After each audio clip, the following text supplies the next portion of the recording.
Welcome to SF Commercial Property Conversations with Bruce Bean, where Bay Area investments meet expert insights. Get ready to unlock the strategies of commercial real estate success. So today we have Faraz Cheema with us, and Faraz is in the famous Manhattan market in capital markets and selling basically, representing sellers and buyers in the office world of office world. So anyway, Faraz, it's great to have you. I just would love to hear kind of your origin story of how you got from Washington, D.C. to New York City in terms of commercial real estate. Sure. So first thing, Bob only represents sellers. So we don't really do buyer rep here at BKREA. But yeah, to my origin story. So originally, where's a good place to start? I think starting with your father is a good one. Yeah, we had this chat right before this recording. So actually that's probably a good place to start. So even though I'm a broker now, what maybe more and more people are realizing because of all the podcasts I've been on and whatnot. So I actually come from like a family office background.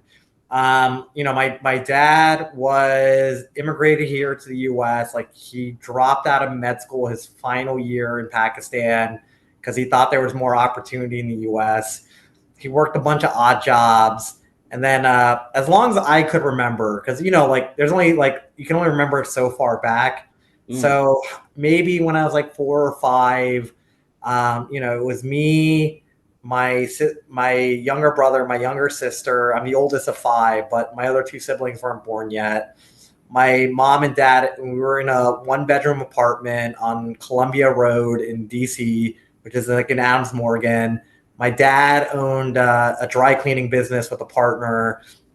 And basically in 1994, if I remember that right, I'm pretty sure that's right, he decided to open up a check cashing business. His logic was, he had a friend that did it that's no longer his friend after seeing one of the practices he did, where he was charging people 5 to 10% on their checks. And he thought, this is a business where, they're taking advantage of, people that are going basically paycheck to paycheck.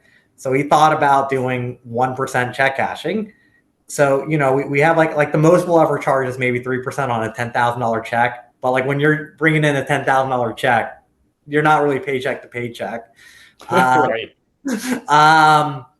No. So, my dad would originally, he would from maybe 6 a.m.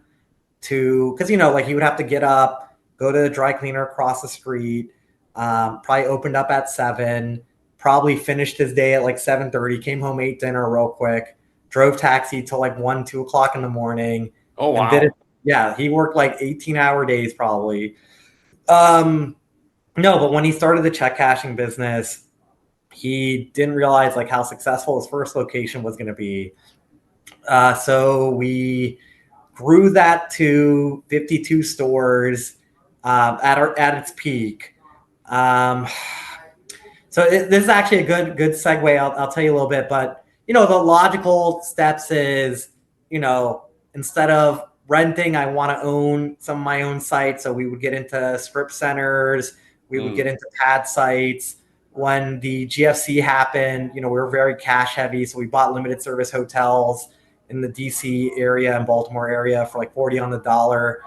Typically when people hear limited service hotels, you're thinking of Best Western, Days Inn, Holiday Inn Express. Typically we would buy anywhere either near BWI Airport. At the time, we didn't have anything at Dulles as we do now. We had one deal in Hampton Roads in Virginia. But no, look, we invested into that, and then we got into shopping centers, 50 to 100,000 square feet. So let's segue from there. So that's how I think I got my exposure into real estate. Right. Originally, I wanted to be an architect, but I don't know if you realize, going to architecture school now, you have to have some civil background, and I could not do calculus for life. So being an architect was out.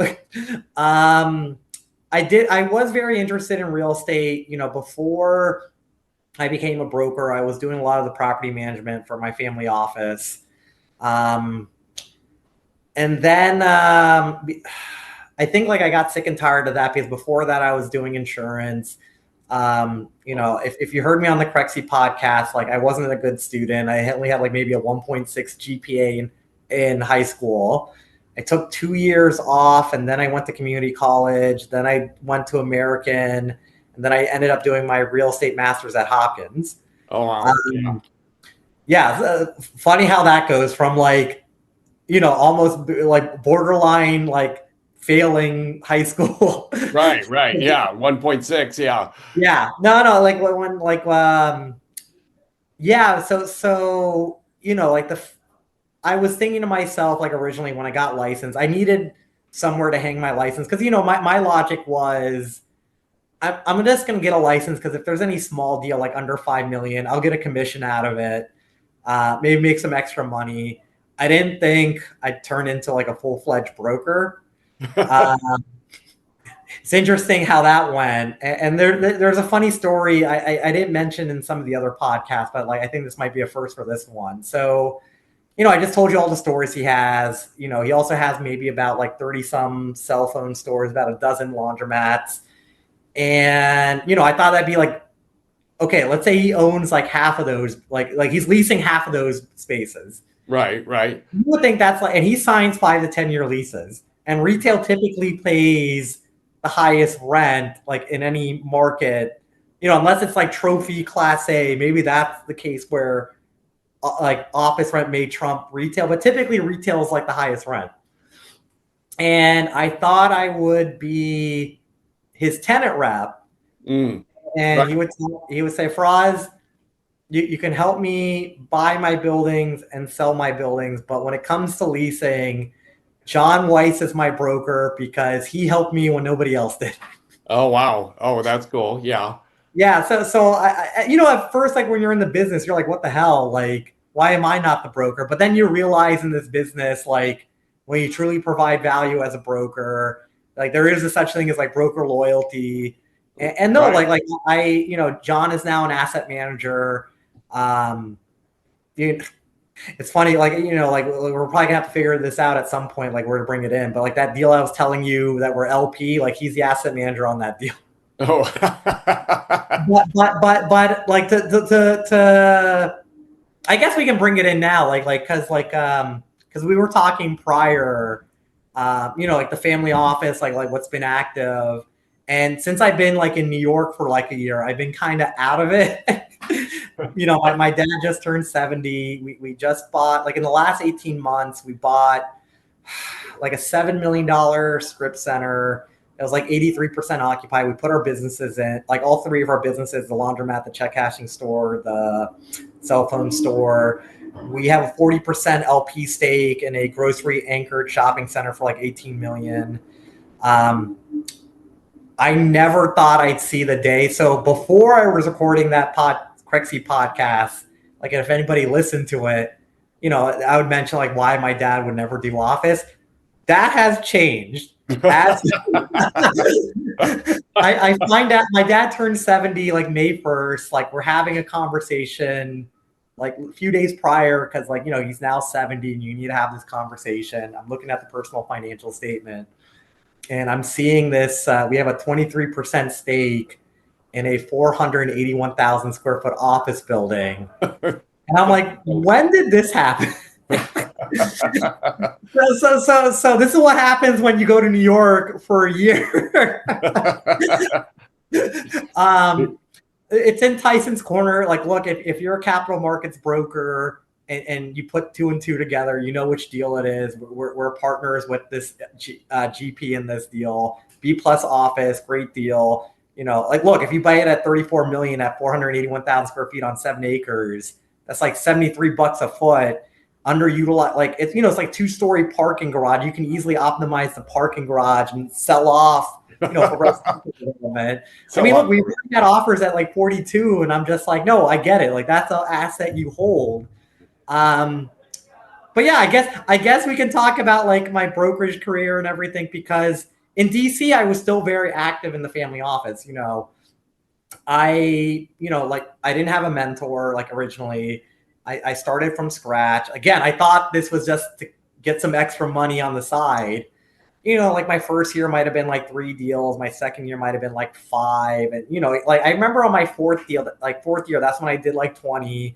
Then it becomes like 30. And then like I'm averaging like 40 to 60 deals before I left. I was 7.5 years in the industry before I went to New York. And like most of my transactions, I would say like 30 to 40% was office, 30 to 40% was industrial, and 20 to 30% was retail. The only reason I have that retail component, either when I had a client that sold a building, I would 1031 them into a triple net asset. Right. Or if we had a building we solely owned and we didn't have any partners, like the most we'd have on a deal is maybe 3 partners max. That's it. We've been buying mostly now, if we could, all cash. Otherwise, it might be only, like I told you, that deal with the LP we're 40% in. There's only 3 people on that deal. The office building, it's only 4 of us max. Yeah. And there's no debt on any of these. These are all like cash deals. Right. Wow. But I mean, like that's how the only way you're going to get them penciled out right now. But yeah, right. You don't own it 6% or 7 or 8 or whatever. Yeah. Yeah, but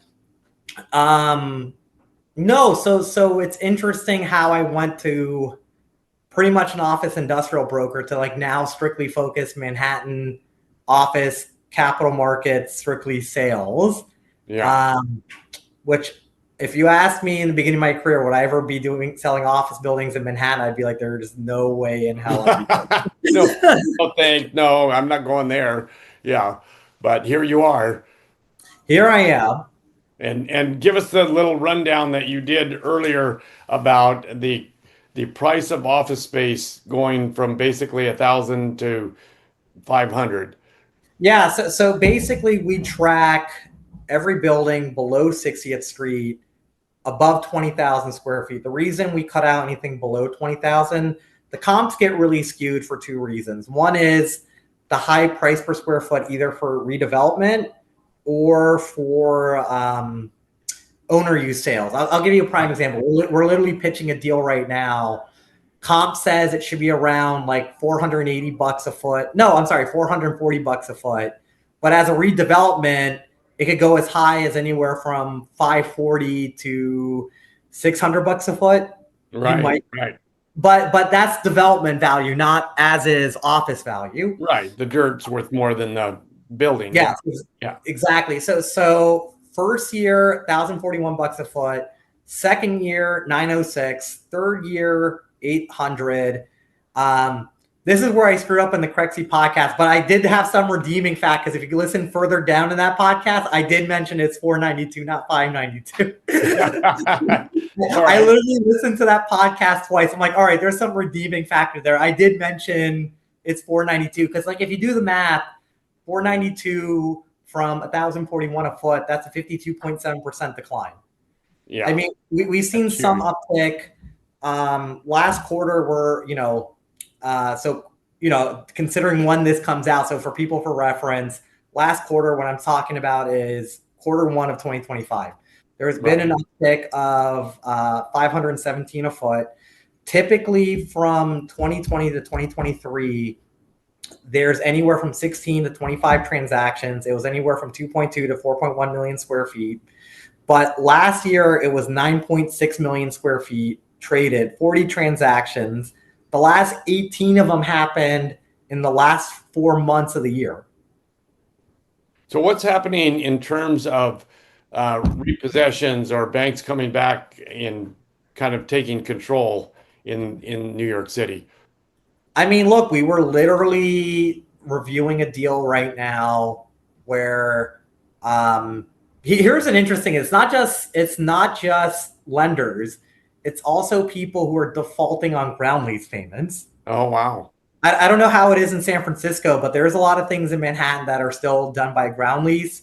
Right. So there's people who own the ground lease. I mean, look, you heard the story about the Chrysler building going up, but like the reason the Chrysler building wasn't a lender, it was the school that like Cooper Union, who owned the ground lease, that the owner like defaulted on. Oh, wow. Yeah. Oh, yeah. So now Cooper Union ended up taking the dirt back. Well, not just the dirt, they got the whole building back. Oh, yeah. The building went with it. Right. Yeah. Of Yeah, course. so now it's on market right now. But the tricky part you have is with ground lease situations, because like that school is not going to give up the ground lease. Like it's more like owners are more lucrative to the deal. Like if you're willing to sell it fee simple.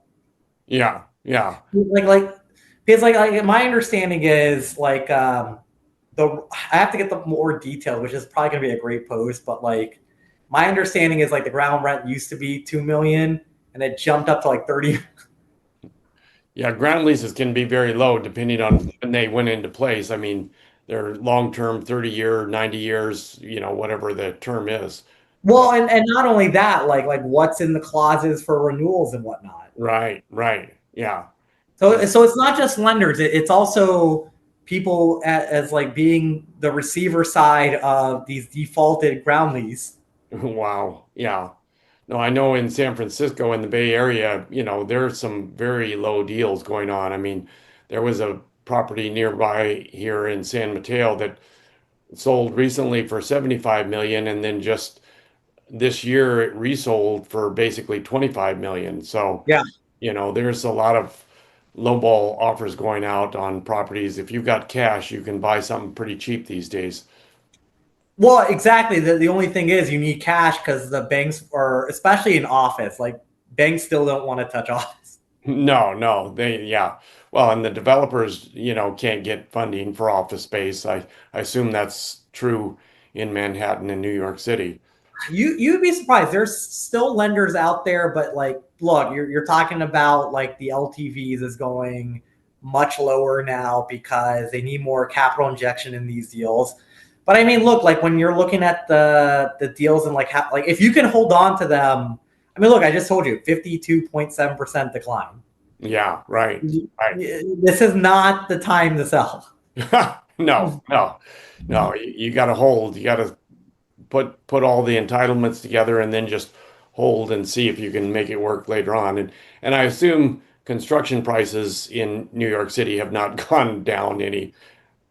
Well, it's crazy. So now you have like a lot of the large developers like doing sensitivity models because nobody knows where tariffs going to land. They might have some idea, but they're doing their sensitivity matrix on how much tariffs could affect construction costs on the materials. Yeah, right, right. Yeah. No, But I just, but at the end of the day, like look, but at the same time too, like look, land value is going.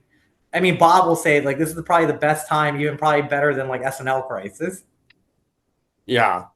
Well, that's interesting. I mean, so tariffs are even if, well, they're obviously affecting construction costs. I just talked to an industrial broker out of LA yesterday, and the tariffs are just having a huge effect on the industrial world there because of the Newport market or the Newport the the port there basically takes in 40% of the US trade. So once you Yeah, stop, I could have sworn I heard something about like the imports from China has like dramatically declined. right, right. So there's just not as much traffic. There's not as much demand for industrial space. During the pandemic, there was a huge demand because everybody was building everything and they needed space to put all that remodel items into the warehouse before they went into the homes. But now that's all gone. And then, No, that reminds me of a deal I did in Richmond, Virginia. I represented an impact glass fabricator. At the time, he was looking for like 70 to 100,000 square feet. At that time, probably $4.5 to $5.5 million for a building like that. Then COVID hit. He says, you know what? Like maybe this was the best time not to buy because COVID took in place. Well, construction didn't slow down. We couldn't find anything industrial. Richmond's not really known as like an industrial market for that type of space. Like you'll see a lot more of like the 250,000, 500,000 square foot sites now, but not like the small owner use buildings. Like Right. Yeah. 70,000. And I remember he was about to build one spec for like 8.5 million. Okay. That was like 90. Yeah. So we ended up buying I remember we managed to find a building in Newport News, Virginia. It was owned by a Japanese printing company. Oh, It wow. was 2 buildings on one lot. So it needed like 6 months to go through the subdivide process. Oh, wow. Oh, yeah. But he was 50 minutes away from Richmond, and he got that site. I can't remember off top. I know it was less than $5 million, like high $4 million range. Yeah. But he only got like 70,000 square feet, and he's like close to an hour out from Richmond. Oh, wow. But I mean, look, like everybody saw it during industrial. I mean, when I was primarily doing industrial in Montgomery County, rents were, originally $10-11 a foot. If you're lucky, $9 a foot. I know on the West Coast you do it like per month, not by per year. Right. Yeah, it depends on the city, but yeah, San Francisco is actually annual, but really, outside of San Francisco, it goes monthly. Yeah. yeah. So look, like rents have like more than doubled since COVID, like for industrial rents. And now that's all sort of up in the air because of the tariff situation. Yeah. So crazy world. Well, all right. So just out of fun and curiosity, what's your favorite food? Lamb chops. Lamb chops. All right. And who in the world, alive or perhaps not so alive, would you love to sit with and eat your lamb chops? So it was funny because again, we were having this conversation prior, and I think it took me 3 or 4 minutes because like I never had this question asked. And then I finally came up, like it'd be Sam Zell. I would really like to hear his input like on the office to resi stuff. Look, I don't know what it's like in the other markets, but I can tell you in New York, like, people don't think it's prevalent. Some publications say it's 6.5, some other publications say it's 7 million square feet that was taken offline. We track every single conversion deal, not just office or resi, like hotel to something, storage, or like parking a lot. So I can tell you, like in Manhattan, we're now at 22.6 million. But if you just strictly do office to resi conversion, it's 20.9 million. And this is everything since 2020. Like we're not counting anything prior to that. And then let me pull up. Actually, like we have our comp sheet right here. Give me one sec. Well, that's interesting because I think New York City has been much more aggressive, or the numbers work better. I'm not quite sure why, but they have certainly converted a lot more buildings out there than we have in the West Coast. No, 100%. And if you think about, I'm pulling it up right now. So out of the 64 buildings, like 52 of them are office buildings. But here's the thing though, like, so a lot of these conversions are not like buildings that were bought. I would say half of them, actually, I want to tell you the exact number because I do have it here. All right. So out of the 52 deals, I can't give you the exact, I have it here. So out of the 64 deals, 37 of them sold within 2020 to now. But that's taking into account like every type of conversion. Yeah, I remember like I don't know where my other sheet is, but when you look at office, it was pretty much 50-50 of pre-owned versus, like we like to call them legacy deals, versus buildings that traded in the marketplace, like during the COVID area. Right. So no, I mean, like, look, so you have a few things going for you. One is, I don't know how it is in San Francisco. I can tell you this would not work in Washington, D.C., because in New York, you do have the ability, as long as there's no height restrictions with Zeldas or like a certain historic district or whatever, you're allowed to like shave a part of a building. Like if you need the light and air well, stack it on top. If you have underutilized, you can put it on top. In Washington, D.C. proper, you cannot do that because there is a height restriction. Wow. So if you ever go down to D.C., there's a misconception. People think you can't surpass the Washington Monument. No, that's not the benchmark. The benchmark is the state capitol. Really? Capitol Hill. No, sorry, national. Yeah. So yeah, right. Yeah. So basically, nothing can be bigger than the Capitol building. Oh, wow. So that's that's not very why. small, right? No, I mean, you're probably talking, I don't know what it is exactly on top of my head, but you're probably 5 or talking. 6 stories, or maybe. No, bigger than that. You're talking probably yeah? like 12 to 14. Oh, okay. All right. But still not that No, large. So no. think Compared about it. to Manhattan, that's nothing. Yeah. No, that's nothing in Manhattan. Yeah. And think about it. And these typical office buildings are typically like 50 feet floor plates, if not bigger. And so for something like that, you're gonna have to create a light and air well. Well, what are you gonna Right. do with the remaining? Because like in DC, you're set by height restrictions, setbacks, and whatnot.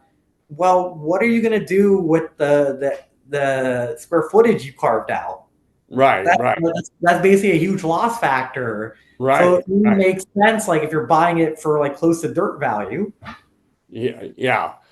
You gotta, and then you put $1 jillion into it. So Yeah. And then is there a market to sell or lease the space?